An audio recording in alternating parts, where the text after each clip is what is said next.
Uno de los grandes logros en el siglo XXI por la diplomacia es la judicialización del derecho internacional, crear tribunales para que se cumplan las normas, porque las normas se establecen y no hay referencia para hacerlas obligatorias. Así como hay tribunales en el derecho interno de cada país que obligan a cumplir las reglas y las normas, se buscan tribunales internacionales. Decíamos que los primeros fueron la Corte Internacional de Justicia y que ahora a nivel universal está la Corte Penal Internacional.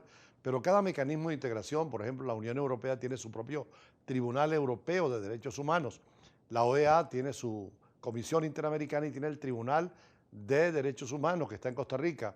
El Mercosur tiene el Tribunal Permanente que está en la sede en Asunción. Y los centroamericanos tienen su propia Corte Centroamericana de Justicia que tiene sede en Nicaragua.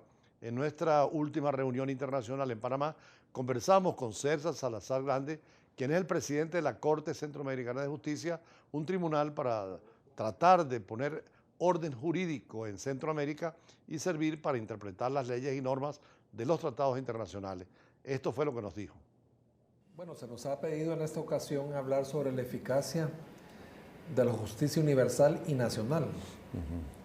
Y para esto, pues, traigo un tema muy poco conocido, muy poco abordado, porque el jurista contemporáneo está obligado a cambiar su estilo de hacer justicia. Nosotros como jueces tenemos que entender que la justicia es una sola.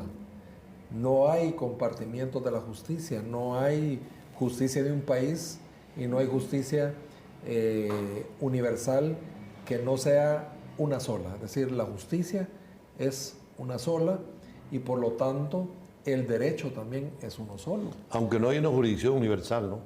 No hay una jurisdicción universal, pero el jurista, sea desde la administración nacional o sea desde de la administración internacional, está obligado a ver a la justicia como una sola y al derecho como uno solo. ¿Por qué digo esto? Porque se quiere hablar de la eficacia de la justicia, pero muchas veces el mismo derecho es una limitante a ver a la justicia como una sola. Entonces el jurista contemporáneo, el que es juez, está obligado a interconectar, a verlo como una unidad y con coherencia. ¿Por qué? Porque si tú no lo ves así, muchas veces la ley nacional y la ley internacional son límites mismos para poder llevar a la justicia los casos que se le presentan. O sea, ¿se puede hablar entonces de un derecho penal internacional global? Por supuesto. ¿Por qué? Porque lo que se trata es, cuando hablamos de eficacia, de que se logren los objetivos. En el caso de la justicia penal, es que se logre el objetivo de hacer justicia en materia penal. Y por lo tanto, de alguna manera, estamos todos obligados a buscar ese objetivo, pero si tú le pones límites formales, que porque algo es nacional, que porque algo es internacional, y entonces no hayas cómo aplicarlo, pues tenemos los resultados negativos de una aplicación de justicia ineficaz. Ahora, en materia penal es nuevo el derecho penal internacional. Se habla de que nace con los primeros tribunales ad hoc, como Nuremberg, Yugoslavia y el caso de Ruanda, hasta la creación de la Corte Penal Internacional en 1998. ¿Podría decirse que ese es el inicio real del derecho penal internacional? Podríamos pensar que es un inicio en el mundo contemporáneo, dado que desde tiempos antiguos también la internacionalización de la justicia de alguna manera se vio y se administró. En el mundo contemporáneo me parece que a pesar de las limitaciones formales que tienen las constituciones de los países, hay una apertura total a ver el tema desde un ámbito internacional. Sin embargo, debemos de ver de que la justicia nacional no está ausente en la justicia internacional, que los estados no están ausentes. Un ejemplo, un tribunal penal internacional nunca va a tener los mecanismos de ejecución de las sentencias que tienen los estados nacionales. Por lo tanto, volvemos a lo que decía, es decir, están interconectados. Un tribunal penal de carácter internacional puede dar una sentencia, pero no tiene los mecanismos de ejecución que oficiales de agentes de autoridad propios, penitenciarías propias, mecanismos de ejecución propia. Por lo tanto, requiere de la ayuda, de la interconexión de la justicia nacional para la eficacia de lo que se resuelve en el Tribunal Internacional. Es decir, un Tribunal Internacional no es si es que los estados y la justicia nacional colaboran con la Corte Penal o con una Corte Internacional. Ahora, en el caso de la Corte Penal, limita mucho los delitos, ¿no? Son 4 los establecidos, tipificados.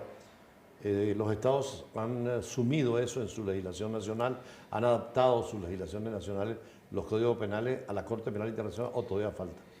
Todavía falta, pero es que ese es un camino, desde mi punto de vista, es muy difícil, porque ahí sí, cada país es soberano, cada Asamblea Nacional es soberana, cada Tribunal Nacional es soberano, y el pretender de que se uniforme los delitos a través de, o se armonicen los delitos a través de una adopción nacional, es un camino muy largo y es muy difícil porque cada jurisdicción nacional va a agregar elementos que crea convenientes a un tipo penal. Pero por ahora esos 4 delitos son claros y definitivos. Sí, bueno, pero es un camino, vuelvo a repetir, difícil.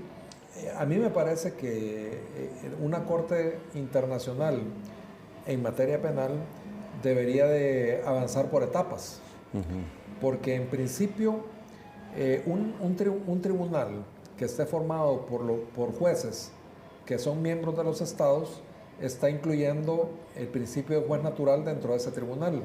Entonces, si yo tengo como en mi país un juez que está en esa corte, prácticamente hay un juez natural que está ahí en esa corte. Por lo tanto, como que constitucionalmente eso no tendría mucho problema, porque ya hay una legitimidad del juez natural en esa corte, porque un juez es miembro de esa corte. Su país, por ejemplo, ratificó la Corte Penal Internacional. Sí la ha ratificado, pero y no está tiene aceptando. juez. No tiene juez, no tiene pero juez. aceptaría cualquier decisión que tome la Corte Penal Internacional. Pues está obligado, ¿no? Debería estar, digamos, obligado a la justicia universal.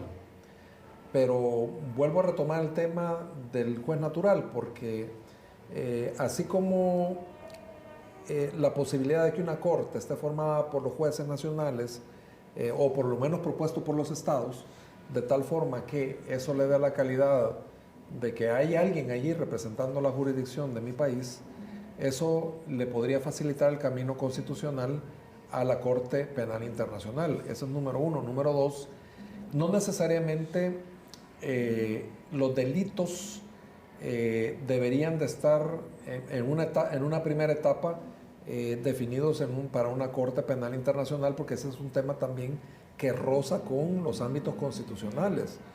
Pero en una primera etapa sería suficiente con reconocer que los delitos que para un país lo sean, pero que escapa del país la posibilidad de administrar la justicia por el caso, la trascendencia del caso, por las personas que están involucradas, o porque no existe institucionalmente la capacidad de responder a ese tipo de delito, a un caso concreto, lo vea una Corte Penal Internacional y que respete de alguna manera el tipo penal que está definido en cada ley.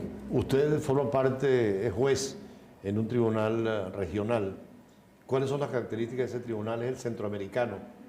¿Cómo nace y cómo se desarrolla? Bueno, el sistema de la integración centroamericana tiene ya un ordenamiento jurídico. Y aquí volvemos al inicio de la plática.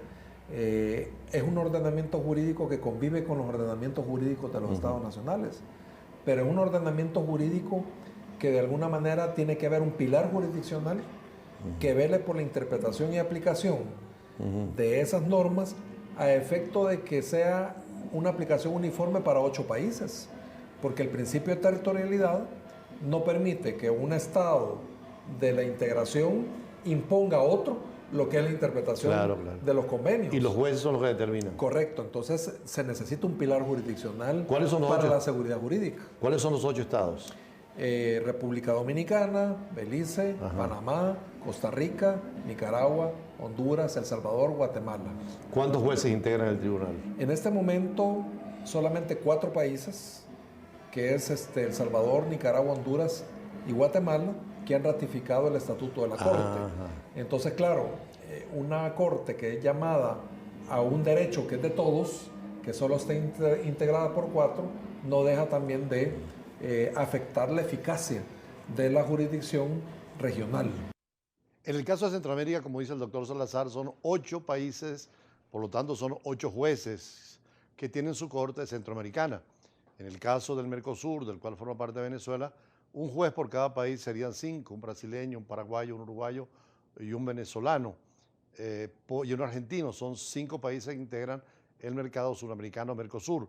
En la comunidad andina, pues simplemente uno por cada estado también que tenga la comunidad andina. Venezuela era parte de la comunidad andina, ya no es, ahora es el Mercosur. Pero es interesante porque cada sistema de integración tiene su tribunal, que es un tribunal al cual se puede recurrir. Precisamente el doctor Salazar es de origen salvadoreño, pero es presidente de la Corte Centroamericana que funciona en Nicaragua. Y cualquier problema que ocurra en esos 8 países, Centroamérica y el Caribe español, sobre todo República Dominicana, que forma parte, y también Panamá, que está en el Istmo, tienen que resolverlo entre ellos por la vía jurídica. Es decir, hay una juridicidad nueva y sobre todo judicialización del derecho internacional, tanto internacional con la Corte Penal como la Corte Interamericana, en el caso nuestro regional, y a nivel de las regiones de carácter subregional.